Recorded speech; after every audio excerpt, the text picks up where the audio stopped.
Evening, welcome to Critical Witness. It says we're live. Let us know if you can hear us. I'm here with Mary Jo, who's written a great book called Why I Still Believe. You might be wondering where my co-host is. Due to him being on holiday and us miscommunicating, he is not with us tonight. So I have the privilege of being the interviewee and controlling all the tech, so hopefully it all works together and we have a fun conversation. If you're watching this live, thanks for joining us, and thanks to those already chatting. Feel free to put some questions in there. Do tag Critical Witness in there so I can highlight the questions. I will try and fit them into the conversation, but we're aiming at an hour and there's a lot to talk about, so we'll try and fit them in as the conversation flows, but please forgive me if I miss them. So without any further ado, thank you so much for coming on the show, Mary Jo, and for taking the time. I really enjoyed your book and really looking forward to engaging with it a little bit tonight. Would you just start with a little bit of your story, where it started, how you became a Christian, and then we'll see where this conversation goes. Yeah, sure. First of all, hello. I'm Mary Jo Sharp. I'm an assistant professor of apologetics here in the United States at Houston Baptist University. So for those people who don't know who I am, that's who I am. And I never planned to be that kind of a person. My background is that I'm from Portland, Oregon. So I was raised in the Pacific Northwest. And I was not raised in church. And I was raised by parents who had left the church when I was very young. In fact, very much too little to remember. And I try to explain my background to people who have troubles because in the United States, a name like Mary Jo sounds very Southern Bible Belt. That's what usually people think of me. And I did live in Houston for a long time. I lived in Oklahoma and Texas.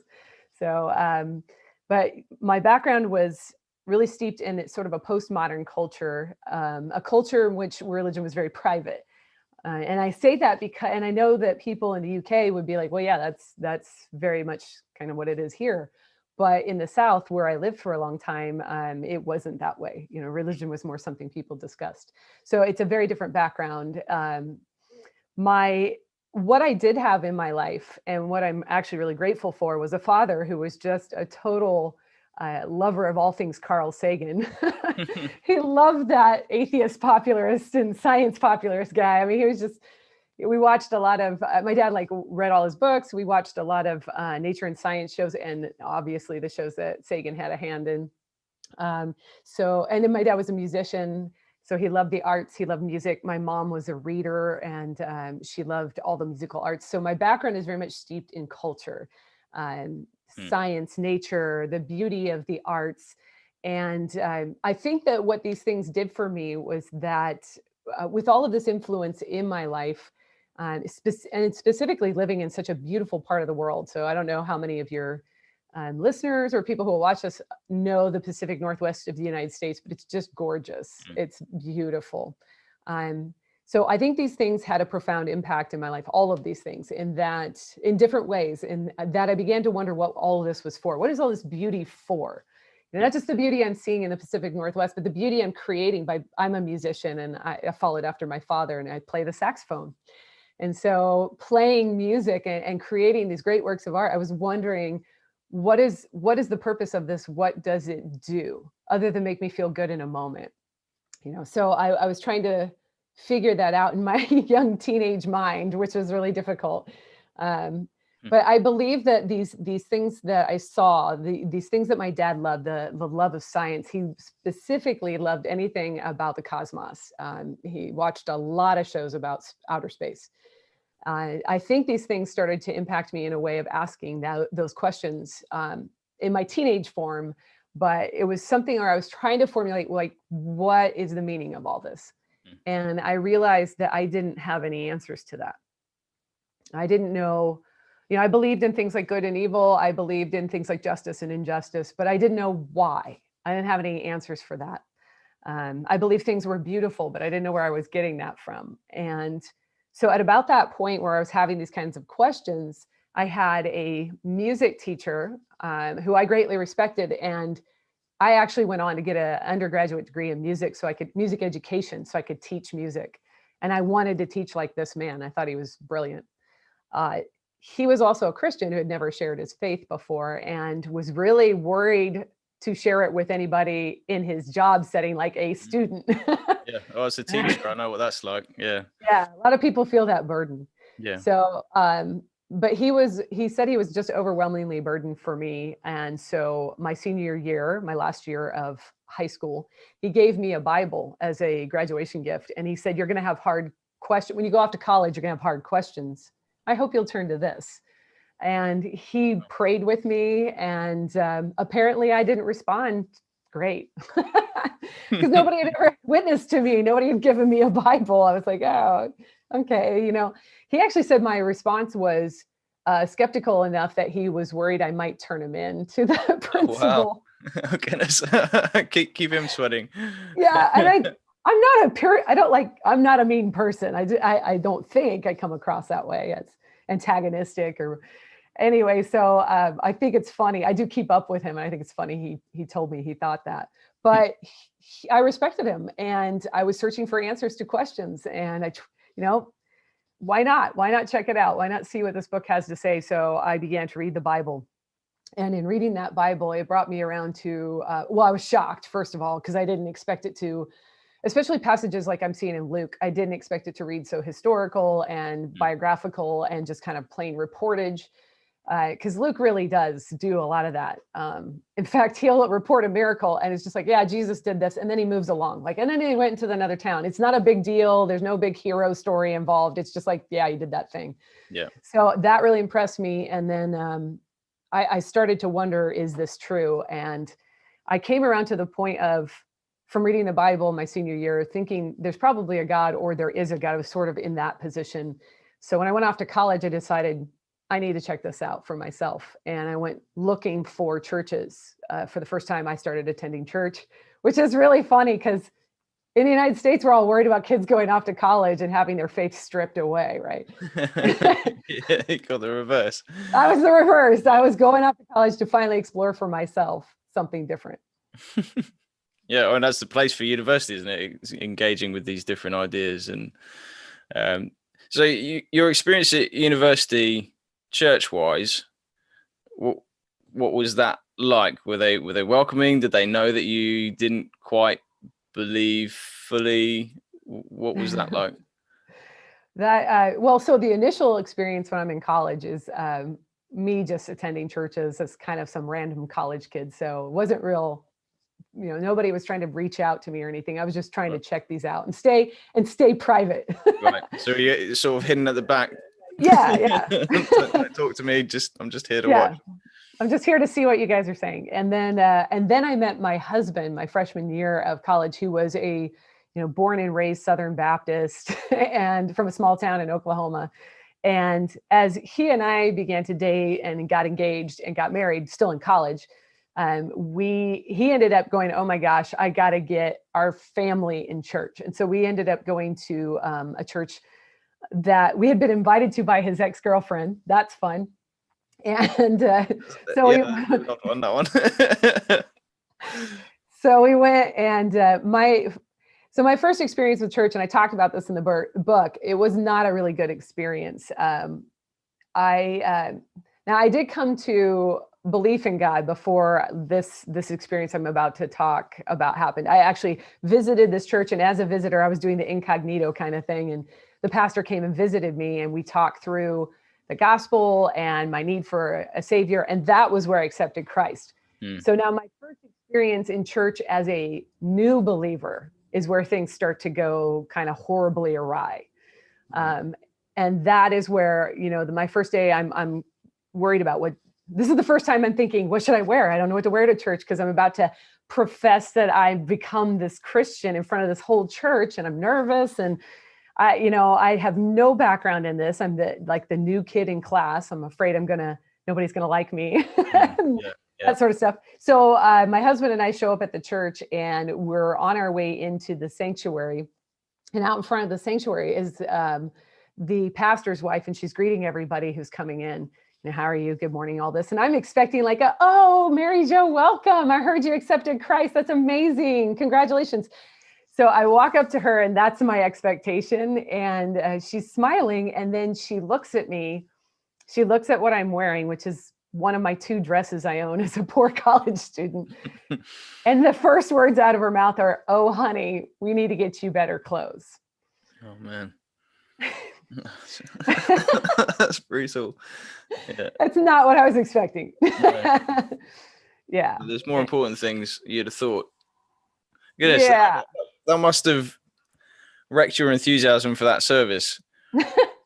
Yeah, remember, this is the service where I'm going to walk down the aisle in front of everybody, because this is what an evangelical Southern Baptist church, where you do the walk down the aisle and you accept Christ in front of everybody to profess your faith. So Right. Here I am being told I'm inappropriately dressed and I have to walk in front of the entire church up to the pastor and say, hey, I want Jesus. Yeah. Oh, goodness. Wow. So it is a little bit alien to me, that kind of, and I know it exists, but it is a bit alien to me, that kind of idea that what you're wearing is far more important than your profession of faith. I'm sure there's things that Christians probably shouldn't wear to a Sunday, but if it's a new Christian and that's well known. Yeah. Well, and I'm Northwestern. We're not real flashy. We're more of like t-shirts and jeans and Birkenstocks with, wearing our sandals with our socks and stuff like that. That's what I grew up doing. We're the grungy people of the Northwest, the grungers and stuff. So I've never been an immodest person just because of my culture. Mm-hmm. But I didn't look the way that this church culture thought I should look. Yeah. So what did that then do for from that service onwards? Was that just, how did that impact your faith and the start of your Christian journey? Well, I think what it did to me, it took a lot of time of reflecting on this. So I wasn't just like in the moment going, wow, and then coming up with this. But over the years, as I've looked back on it, I realized that it caused me to start to distrust Christian leaders, and greatly so, that they were not focused on the appropriate things for Christianity. The things that drew me to God, the goodness, truth, and beauty that I found in the world were not the things that the Christians in the church, and specifically the leadership, it wasn't the things that they were focused on. So that caused me a distrust of people who said that they professed belief in God, specifically people who were doing the ministry and were involved in leadership. And over time of seeing so many of these things, my husband and I actually started volunteering in the youth program in that church, and we became active in ministry pretty quickly because my husband felt like he was called into ministry and began doing the youth ministry. But over years, not just there, but in the other churches, I just saw patterns of these behaviors in Christians where, to me, it seemed like they didn't believe what they professed. So they're saying it, but they don't believe it. And not, when I say that, I mean they didn't believe it to the point of it affecting their daily life or affecting how they treated other people, like that they would feel accountable for putting down a new believer, or they would feel accountable for walling up into their vices of pride and things that were very antithetical to the Christian faith. So for me, that distrust started to become it led to emotional doubt. First I began to distrust people, and then I said, well, wait a minute, they don't really seem to believe this. Why do I believe it? And I didn't have substantial answers for why I believed in God. And so I began to question, well, maybe what did I do back then? Do I really need this in my life? Do I want this in my life? Not sure that I do. Really struck a chord with me when I read it, because part of my story when I went to university, so I grew up in a Christian family, and then I found that when I came to the UK, so I grew up overseas, came back to the UK, and I found that was very much the case for most of my age group, that they'd professed belief but didn't live like it. So I'd look at the university crowd drinking everything, and then look at my Christian friends, and it was very similar. So what is happening here? And in that sense, I don't recall really doubting that Christianity was true at that point. But I think emotional doubt is something I like that term, because it definitely meant that my life wasn't impacted by what I thought the faith should do.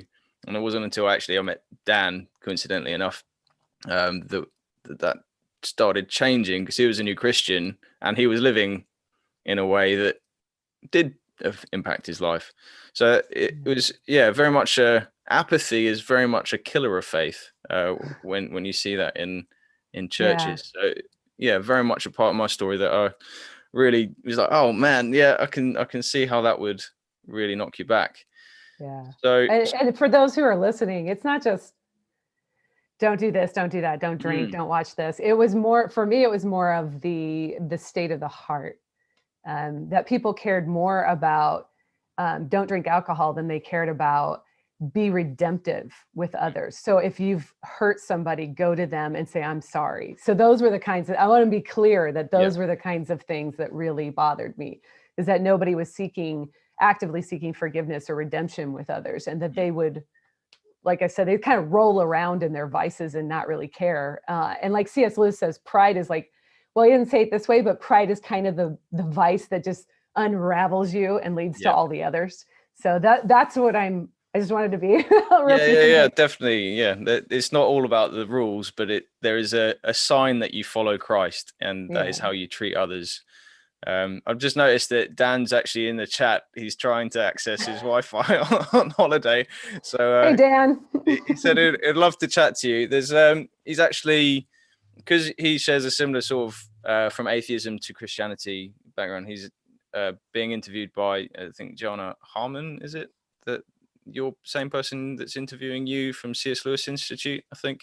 Oh yes, Jana Harmon. Yeah, so we've got Jana coming on at some point in January, I think. So there's a small little connect.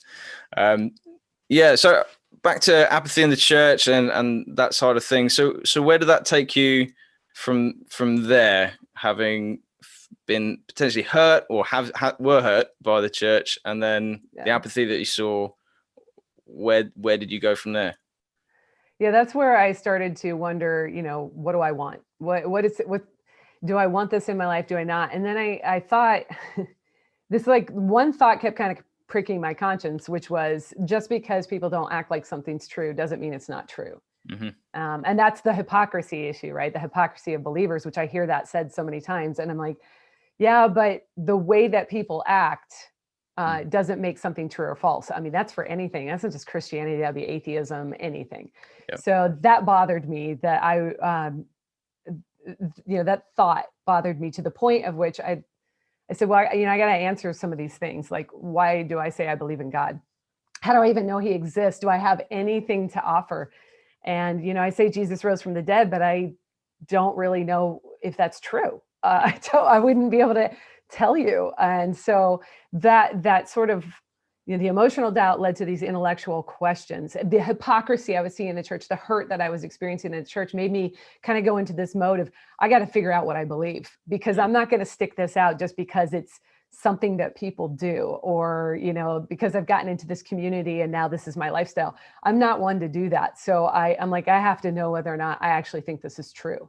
And then I started to try to look. I didn't know what to look for, because I didn't know the word apologetics. I had never been seriously exposed to philosophy through my American public school education. So I didn't know what to look for, what kind of questions to ask. So I was just, anything that said, is God real? Or how do I know Jesus rose from the dead? And I eventually found The Case for Christ by Lee Strobel. And that was the first book I encountered where he wasn't treating Christianity as true to begin with and then building on that. He was actually saying, well, how do we know this is true? So that book, he interviewed some scholars like William Lane Craig and Gary Habermas. And so then I started going, anybody I can get my hands on, any debates I can listen to. And this was the earlier years of the internet. There's a lot of audio files and things. And I was just trying to consume them as much as possible. And that I subscribed to the Christian Research Journal to try to see what articles I could find. And in that journal, I saw an advertisement for a degree program in apologetics. And I started to realize that I could study this Mm. and I could study it at a serious level and really dig through the arguments. And that just got me really excited. It was one of those moments where I made a snap decision. I'm going to do this.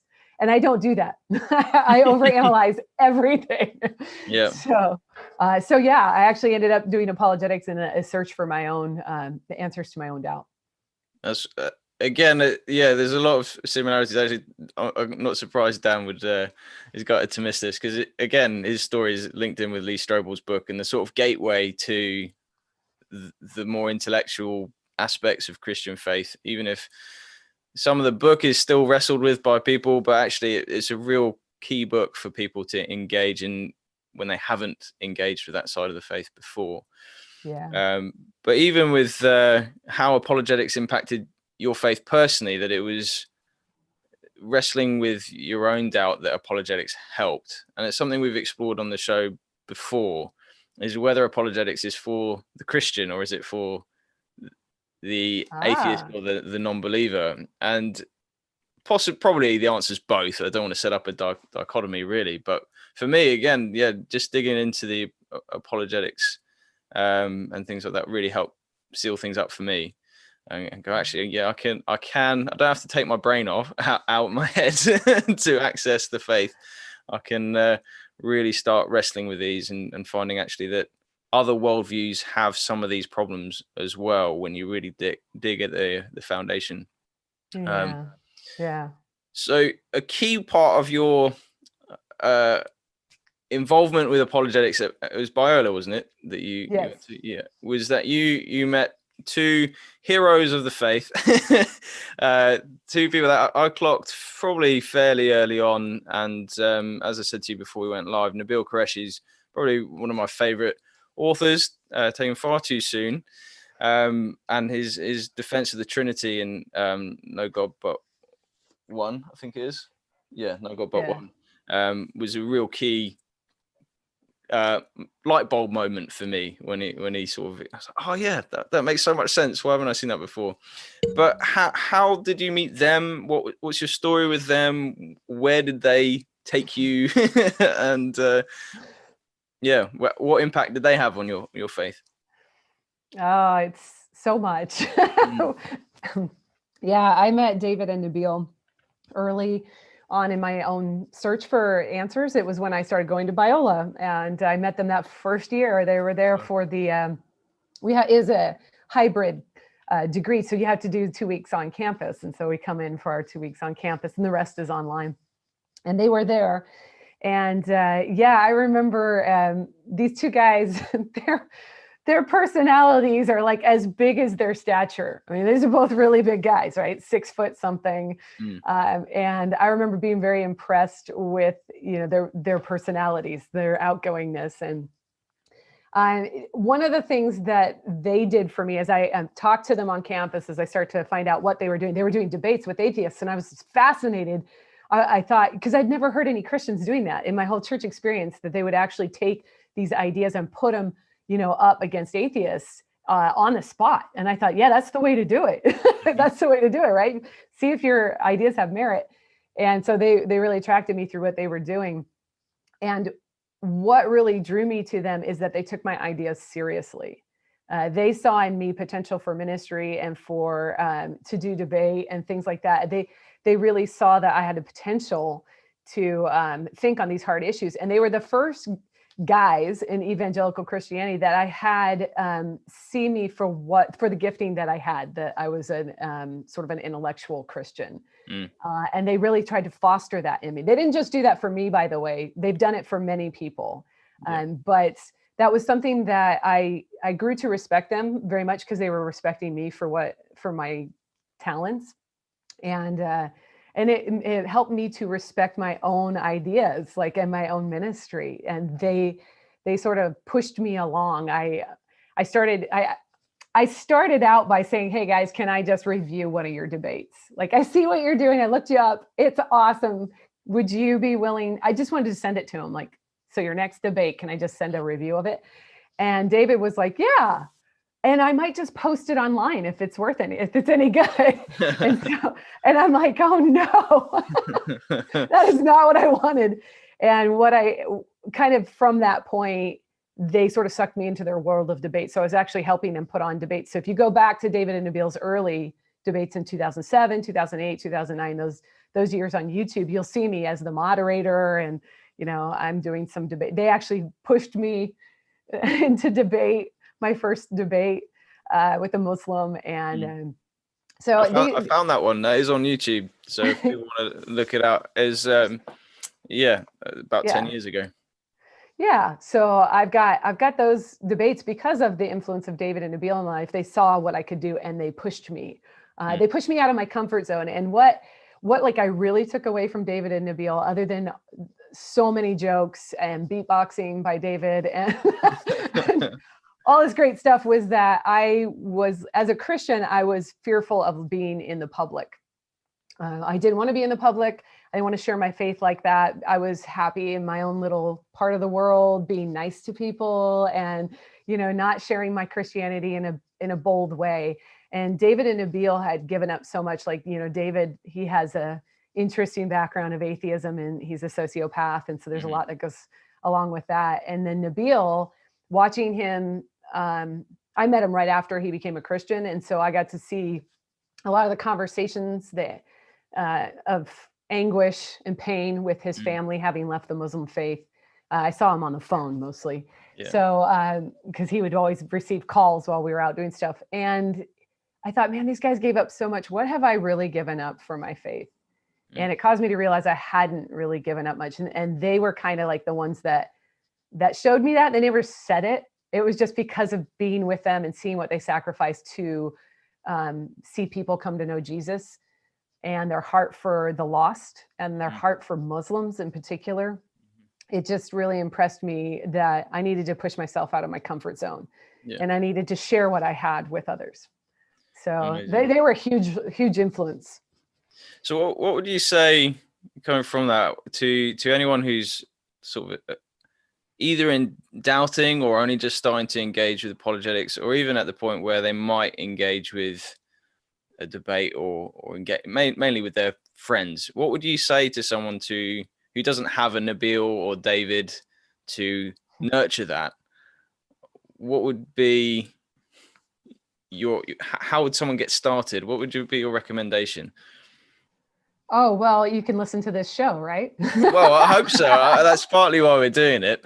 It's not just not just for me and Dan, but hopefully so. Yeah, I mean, you can find a part of what I said early on with David and Nabeel respecting my ideas is that they cared about the same kinds of things that I did, that I was interested in. And so I would definitely recommend, like this show, if you're a person who is interested in thinking on these hard issues of life and these objections to Christianity in the defense of your faith. Why do you believe in it? There's a lot of podcasts out now. There's a lot of YouTube channels where people are doing the work of the defense of the faith. I would say start listening to some and find the ones you resonate with. You're not going to like the style of everybody, but there are going to be Christians who get it, like the way that you get it. And that's where I would start watching them, and then read the people who they're quoting. Go and see some of the lectures by the people that they're coming against. So if their arch nemesis is Richard Dawkins, go read some Dawkins or see what he's saying. And that can start to feed your soul in that part that has been lacking, where you felt. This is really important to read the people that are attacking Christianity, their sources as well. Like, just read Richard Dawkins. He's not I know a bunch of people that actually became Christian because of Dawkins, so he's actually converted a few people himself. But yeah, I think some people are wary of what they might find when they actually step over the fence and have a look, and especially if they've grown up in the faith. There's that sort of tentative, like, well, what if they do have arguments that convince me? And I said, well, we need to know. We need to know, is this true? And does it hold up to scrutiny? And if you don't engage with that, then you'll continue to nurse this doubt until it just eats away. So from all that time with Biola, and you've been pushed to be a bit more public with your faith, where did that take you? And part of me wants to explore the tension going on that is noted in your book. You've got the church where you're really struggling with. You've got Christians like Nabeel and David who are really encouraging you, but the local church isn't. How do you then move forward in your faith and hold that tension? Because I'm going to assume here because I've read the book as well, that you do love the church, that the church is something that you do believe in. But how do you manage that tension and going forward over that period of time? Yeah, there's many different ways of been trying to work this out, and I do want to make it clear that I am still working it out. So the book, the last two chapters are like, they're titled "No Tidy Endings" and "Crash Landing," because I don't feel like here's 10 steps so you can recover from hypocrisy in a church. I don't have that. I really appreciated that. I think that actually made your book stand out, that this is an ongoing journey for you. I really appreciated that. And as I said before we came on live, there's some really vulnerable bits that I think as apologists, evangelists, we can sometimes come across like we've got it so sorted. And that's, Jesus is great. He forgives sins and he's still doing that for me. So I think there's definitely an amazing part of that. So maybe how are you working it out? Where are you at with that? Yeah. So there's a lot of stuff that goes into this. One of the things you'll hear me say over and over and over is the Sermon on the Mount, Luke 6. What Jesus is telling us to do there of loving our enemies and doing good to those who persecute us. And then if you couple that with, the greatest commandment is to love the Lord your God. And then he says, and love your neighbor as yourself. And I think this is an interesting coupling because many times your enemy is your neighbor. Yep. It's like the person that's supposed to be doing right, the person who's supposed to be loving you ends up being the person who's persecuting you or, spiritually abusing or whatever. So what I've gotten from Jesus's words in the Sermon on the Mount, that I'm supposed to do good to people in spite of what they're doing to me. So do unto others what you want done to you. So that's sort of my position in the church right now is I know these people are going to fail me because problem of evil, sin in the world, it's not going to get better till resurrection. Mm-hmm. So, not fully better. It can be better. Yeah. I believe in the already and not yet kind of philosophy. Like he came, he brought redemption now, but it's not fully going to be restored until the end. But in that time, I can do to others the way that I would want people to do things for me, even when they're not. Mm-hmm. So I often tease my husband. I don't know if this is an accurate metaphor, but I say, well, I Gandalf it. I know everybody around me is going to fail me, and I still am going to try to do what's right, even when it makes me angry. Yeah. I love the church. It's like a marriage relationship, right? It's with other people and they're going to fail me and I'm going to fail them. And I admit that in the book is that, part of the problems I have with the church is I was naive going into it. Thinking I'm going to find all these amazing people who are just living like, I don't know, the elves at Rivendell or something. Mm-hmm. And they're human and they're working through their vices. They're working through their problems. Yep. And we get hurt by that because there's evil in the world, there's sin in the world. So I have to acknowledge that I am going to get hurt by other people and but that doesn't give me the right to hurt them. Mm-hmm. In fact, what Jesus says is that I should do better to them. I should love them in a manner that, in a redemptive love and one that doesn't expect anything in return. Yeah. And I think that sort of, more people probably have a quid pro quo going on in their mind where they think I did this for you, so you should do this for me. Or I treated you this way, so you should treat me this way. Or I love those people that think like me and act like me and not the others. And I've seen a lot of that being a minister's wife. I've seen that worked out in different ways in the church where there've been cliques. Yep. I've been excluded a lot of times from the Southern evangelical church culture and groups because I'm Northwest. Former atheist who showed up in the South with no makeup and spiky short hair. And so people just looked at me and were suspicious of me. Wow. Yeah. So it was, that's the tension now is that I try to do what I think is right for me and Jesus, right? So I'm going to treat you good because it's the right thing to do. Mm. I fail at that. There are times I fail. Don't we all? Yeah. Yeah, but that's what I'm trying to do. And there's a lot of prayer that goes into that. There's a lot of trusting God with situations where I don't trust people Mm-hmm. and say, I don't see how this is going to work out. I don't enjoy this situation, but I do trust you because of what you did on the cross. Mm-hmm. I know you're trustworthy. So it's a sort of pastoral answer. There's a philosophical response, which is digging deep into the problem of evil. Yeah. And the more I dig into the problem of evil, the more I expect everybody to fail me, including myself. Yeah. I'm going to fail me. So, it's just that's kind of how I love the church because Jesus died for her. Actually, I love people, Mm-hmm. not just the church. Yep. It's people. Yep. Do you love people? And if you love people, the church they're part of humanity. Mm-hmm.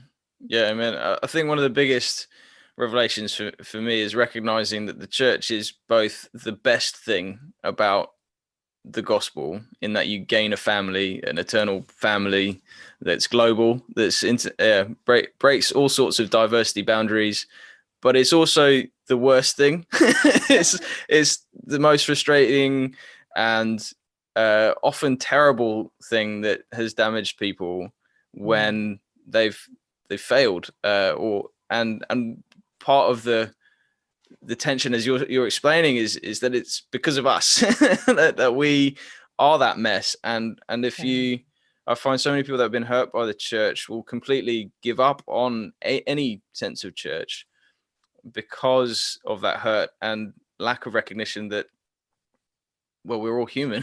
and unfortunately, this side of resurrection, as you said, it won't be a perfect image of the kingdom.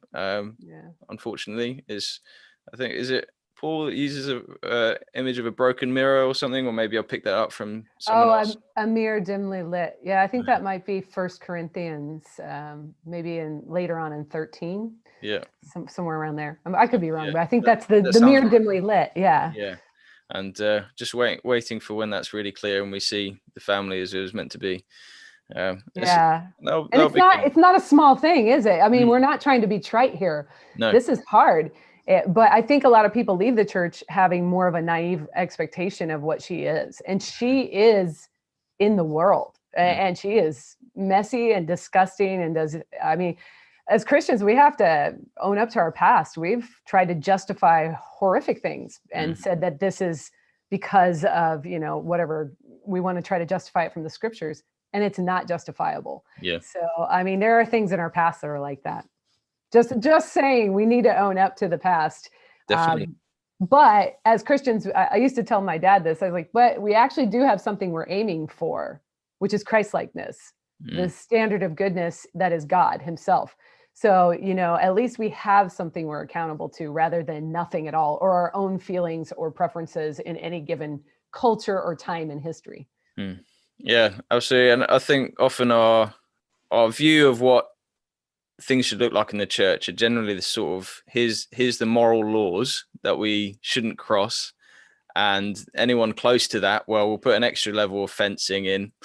So anyone close to that, we'll tell them off. And instead of, it's a sort of flipping the view that I found really helpful as I sort of help lead a local church here, is that instead of looking at people and seeing where they are in terms of offense, it's seeing where they are in terms of the cross. Are they headed towards the cross of Jesus, or are they moving away from the cross of Jesus? And you can have someone who's the most clean-cut Christian looking person who's walking away from the cross. They're possibly a bigger pastoral concern than someone who's messy on your stereotypical sinner pointing towards the cross. I should be less worried about them because they're heading in the right direction than I am from the person who's judgy and all that other stuff. And so I think that's something that I found helpful in trying to lead others, is trying to figure out, are you headed in the right direction, and how can I continue that movement towards Jesus? That helps me then see, well, actually our church should be messy.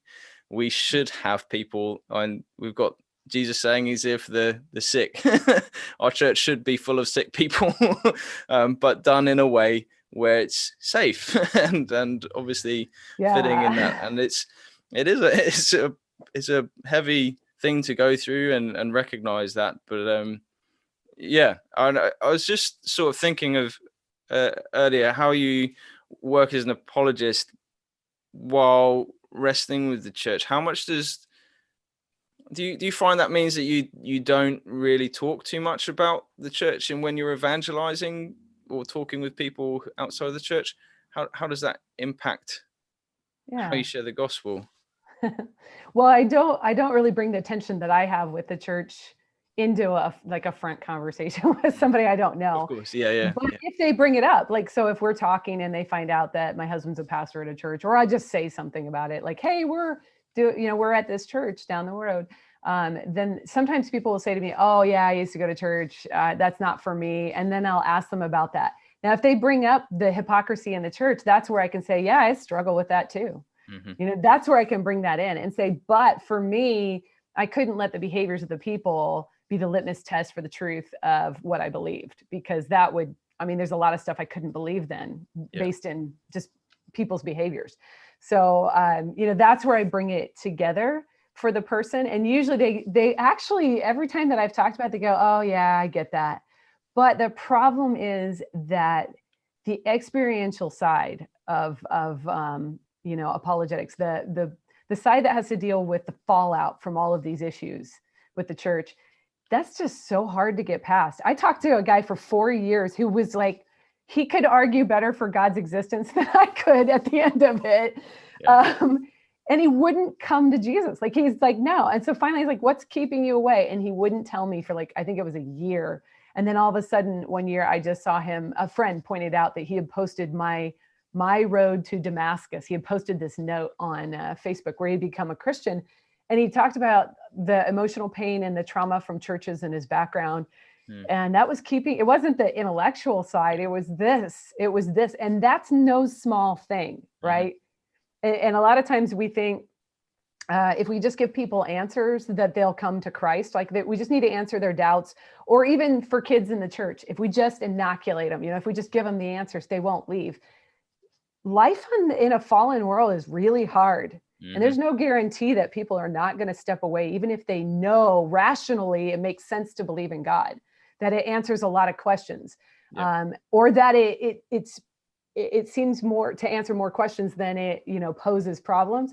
They still might walk away just because it is so experientially difficult to do what is good and right and true in the face of all this evil and pain and suffering. Yeah, definitely. Something clicked when you were saying that your engagement with the problem of evil, I found really helpful, was the view that humanity is so. I'm reading too many books at the moment. I've just got it in my mind that it might not be your book, but the idea that humanity is the problem, the solution must come from outside of humanity. Is that your book, or is that? That was me. Yeah, that was you. Hey. I'm reading Rebecca McLaughlin's book at the moment. Oh, yeah. I just had it in the back of my. Oh man, I'm reading too much.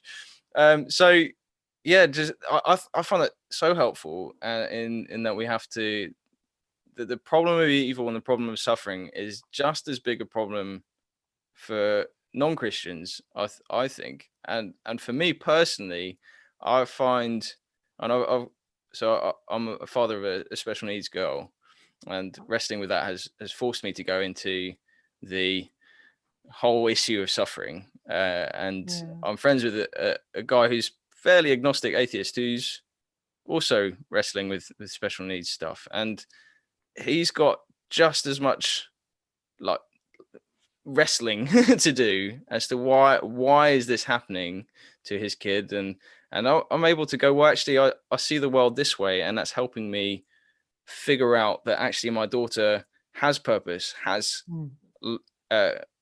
meaning, has love, has brings joy, and suddenly I can see where God comes into that. And for him, it's a real opportunity for us to have this conversation, but it's something that he's really wrestling with, because I want to go, your son has amazing, beautiful purpose, even in this pain. Yeah. And he's gradually coming in, and we're having some really interesting conversations because of it. But yeah, the world is messy, and the atheist has to recognize why, and oftentimes they don't. And I find that really, I find that emotional argument, just as you're talking, is probably one of the bits that I don't see it enough in apologetics. That it is very much a rational, let's have another answer, let's have another argument, let's have a debate. As well, as soon as you start asking why, which many scientists and things, we can't ask that question why because we don't know. Well, actually, we need to know. That's innately inbuilt. That's our psyche, and we want to find out meaning and purpose. And that's the human experience. That's, I mean, we can't. We cut out our heart and then say, why can't you love? You know, it's like, that's the human experience, is that we do want to know the why behind the purpose for things. Do we matter? I mean, if you look at why people, the people who end up, not everyone, but lots of people who have depression, and the answer for them is like to end it, you know, is they don't see the value of their life. They don't see the purpose or the why. It feels meaningless to them. And then you have atheism telling you, well, I'm sorry, life is meaningless. I mean, you got to own up to that. And yet our experience is that when we succumb to the meaninglessness of our own life, we despair to the point of not even wanting to live. Right. So there's some problem here with our thinking that's not being resolved like easily. Like when I hear atheists say they finally left the Christian faith and now they're liberated, I'm like, from what? From grounding for your faith. So what I think that's kind of, you know, I'm being kind of trite there, but I think it's the liberated from this community that's so hard to live in. Right. It's so hard to live in. And that is a liberating feeling when you just don't have to answer to anyone. You don't have to, you know, deal with their hypocrisy. You don't have to have all that going on in your life. You can just do whatever you want. But it's not liberating in the sense of what is it liberating you to? And I do explore that in the book as well. It's like, well, there's not really, what answers are you giving for human meaning, value, and purpose? What answers are you giving for, you believe that things like right now, you believe there's racism. How do you ground that? You know, where do you get an idea like something is racist and therefore evil? Right. So you got to ground that somewhere. And when I'm liberated from everything, then I have nothing. Right. So listen, if you can see through everything, then you see nothing. And again, that well overused, I wonder if Dawkins regrets writing it, but the well overused quote of his, the blind, pitiless indifference of the universe quote, that's I think in most apologetics books as well. And how do you, I mean, even he doesn't live by that. He's always pointing out things that are wrong on his Twitter feed. Well, if it's blind, pitiless indifference, well, why are you telling me that it's wrong? And society says so doesn't work, because why is our society telling other societies what they're doing is wrong? And as soon as you zoom out a bit, you start seeing actually more and more, well, which society is right? Well, okay, and why would we say certain people should have rights? And it gets really messy really quickly. But I'm more and more confident that once you're grounded in the Christian faith, and I think Tom Holland's book Dominion does a good job of showing how the West is founded on Christian ideas and morals. And you just ask someone, why is it wrong? And it becomes very subjective very quickly. And you go, I can't live like that. Right. that does not fulfill me.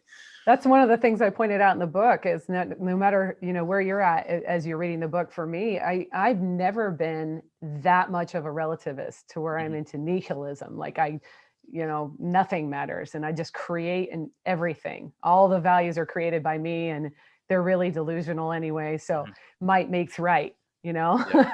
So the man with the microphone, the money and the power, that's the values that we adopt. I've never believed that, even when I was atheist. And so I couldn't go back to a philosophical view that doesn't substantively undergird things like justice and injustice, good and evil, human value and purpose, you know, or just human value and meaning. Is there meaning to life? Or are we just a bunch of meat machines that live and die and go back to the earth and nothing's of any ultimate consequence?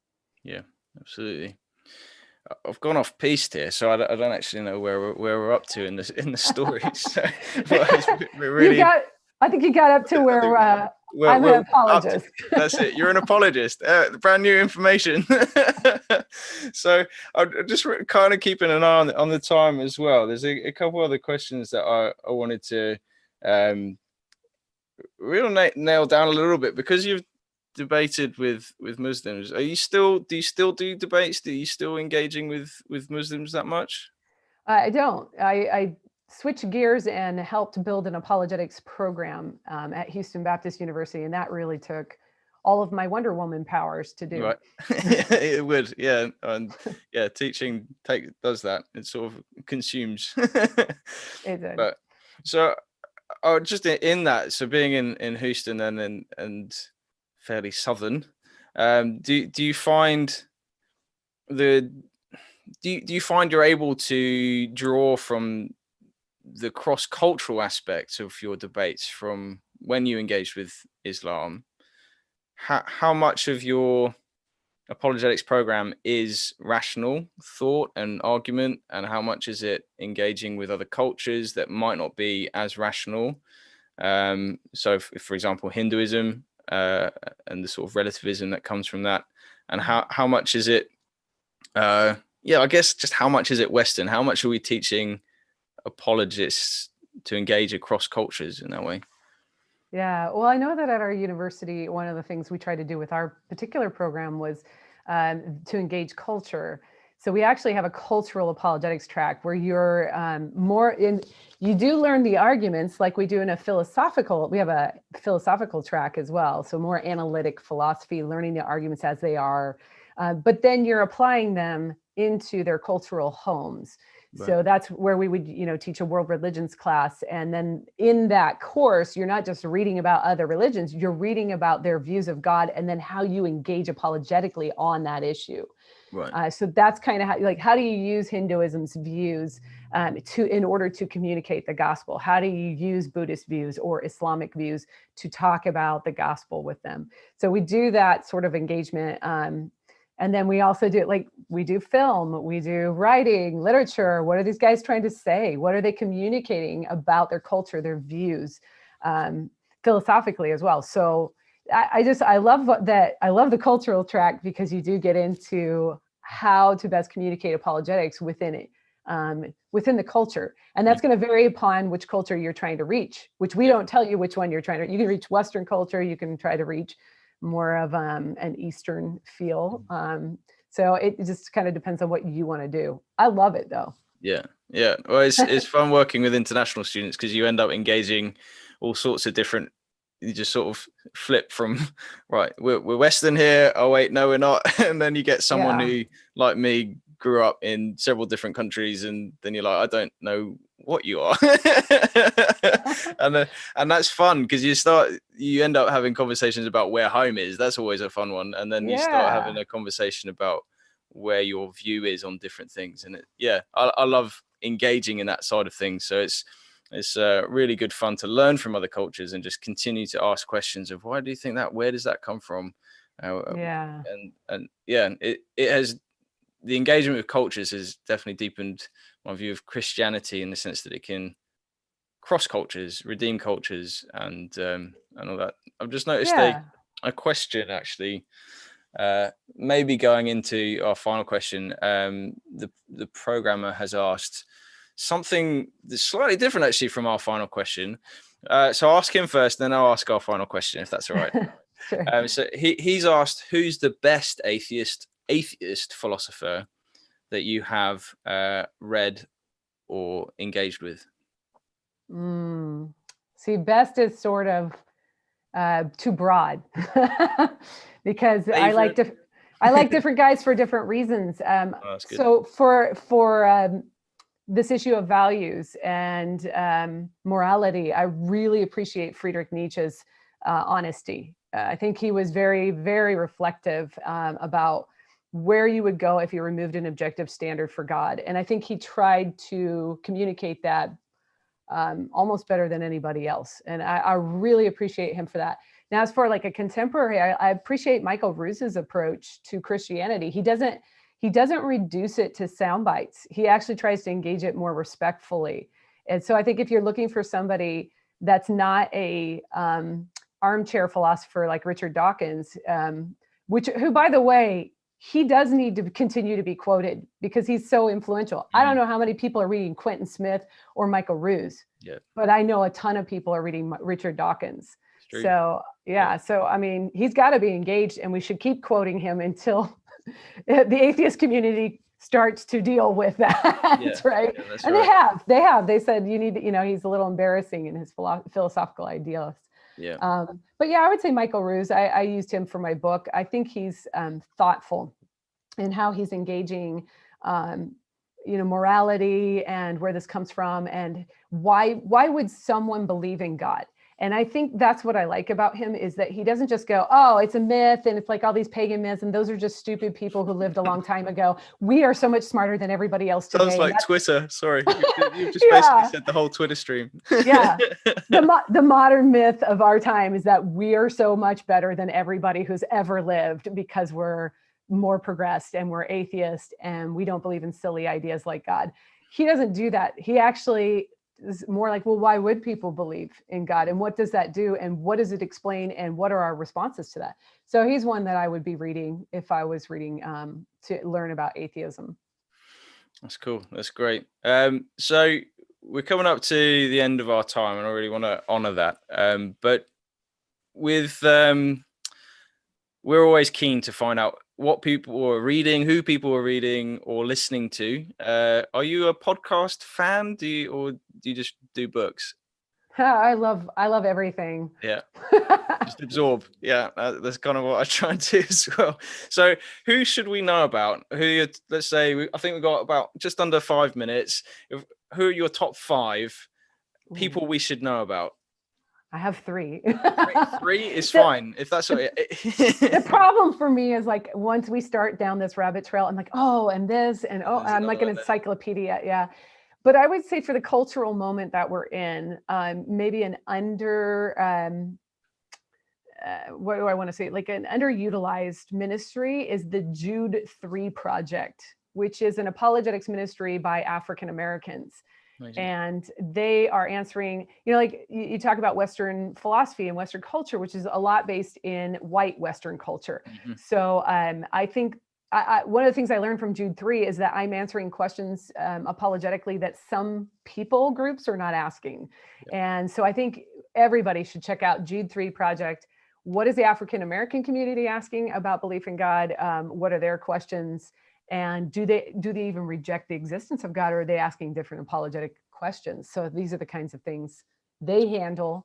And then they handle the apologetically and philosophically and theologically, they're going to handle the current issues that we're all struggling with racism and bigotry and those kinds of things, and do it in a thoughtful manner from Black voices. I love that. Right. Yeah, so that's one. I also would encourage people to go to Women in Apologetics. It's an organization you can find on Facebook, on just the internet. They have their own website.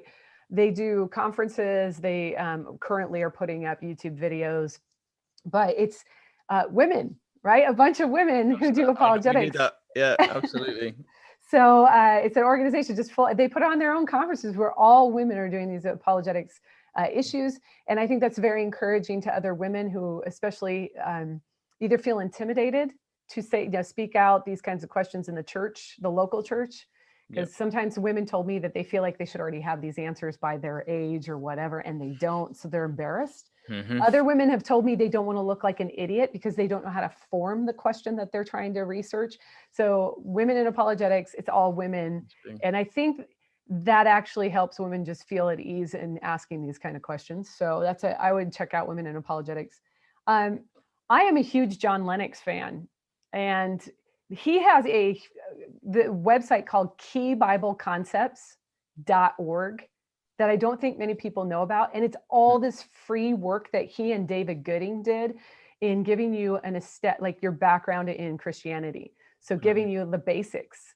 What do Christians believe? How does this apply to our current culture? Things like that. And it's just fabulous. And it's accessible. So Key Bible Concepts is something I think people need to check out. Amazing. I'm a John Lennox fanboy. I have shaken his hand, and yeah, that's my claim to meeting him. He spoke in a town nearby. Actually, he spoke in a school I used to teach in Farnham in Surrey, England, and I managed to shake his hand, but didn't get time to actually chat to him. So maybe my dream is to have John Lennox on here at some point. Maybe when we've got a few more subscribers, and it's worth his time. You dream big, right? Yeah, I dream big. I did email NT Wright the other day, and he was very kind and replied and said not at the moment because he's done too many of these. So I'm still dreaming for NT Wright as well. Hey, that's what you should do. We should do that. Yeah. Yeah, there's so many ministries out there. Those are the ones that I kind of formulated while we were talking. But I mean, if you don't know the works of Paul Copan, he's another good Christian philosopher. Michael Licona has been doing works. Michael Licona and the Risen Jesus ministries. He's been doing works in New Testament criticism, and he's been debating Bart Ehrman. Yeah. So I think he's a name you need to know and watch his debates with Bart Ehrman, because I think that they have been influencing each other, and I think that's fabulous. So really healthy, yeah. Yeah, especially if you're into biblical criticism. How can we trust the New Testament? How can we trust the documents? Are they reliable? Is what we have now what they wrote back then? I mean, that's what these guys are debating, and that's very healthy for Christians to get into that. So those are some. Amazing. No, I really appreciate it. It's really interesting you picked Jude 3 Project. That's just come on my radar recently. We're having Claire Williams, who is part of Atheism, but she set up something similar in the UK called Get Real, or realquestions.co.uk. So we're having her on the show in a couple months' time. And then Women in Apologetics, we've got someone called Nay Dawson, who's part of International Fellowship of Evangelical Students, and has also set up a Women in Evangelism, Passion for Evangelism group. So yeah, trying to do our bit where we can be. And if you look at our channel at the moment, it's all white blokes, so we're trying to do our bit to broaden, diversify. Diversify. We have the connects. They will come onto the show. It's early days, but we're just past an hour, and I just want to say thank you so much for taking the time to chat. And Dan is in the live chat, and I think he is actually sorry to not be here. Hey, Dan. Again. So yeah, thank you for your time. Happy to wrap it up there, but I could definitely speak. I've got a bunch more questions. I know. It's there's so much to discuss, right? Always. Yeah, there's always so much. Cool. Well, I'll just wrap it up here. So for those of you watching online, thank you so much for being a part of this. Hopefully you found it helpful. Feel free to put your comments, and if you've got any questions that Dan or I could have a go answering, feel free to put them in the comments below the video. We've got a website, criticalwitness.uk. We have started a couple blog posts there. If you're a Christian and have some good articles that you'd like to be featured, do get in touch. If you're not a Christian, feel free to comment, challenge us, push back, and we might even feature articles of non-Christians at some point as we're just starting out. Obviously, find us on any podcast service as and when we do have the older videos already up. And if you'd like to help with any of the costs of hosting a website and a podcast, we would be very appreciative of that. You can find us on patreon.com, Critical Witness on there. So once again, Mary Jo, thank you so much, and we'll end the stream there.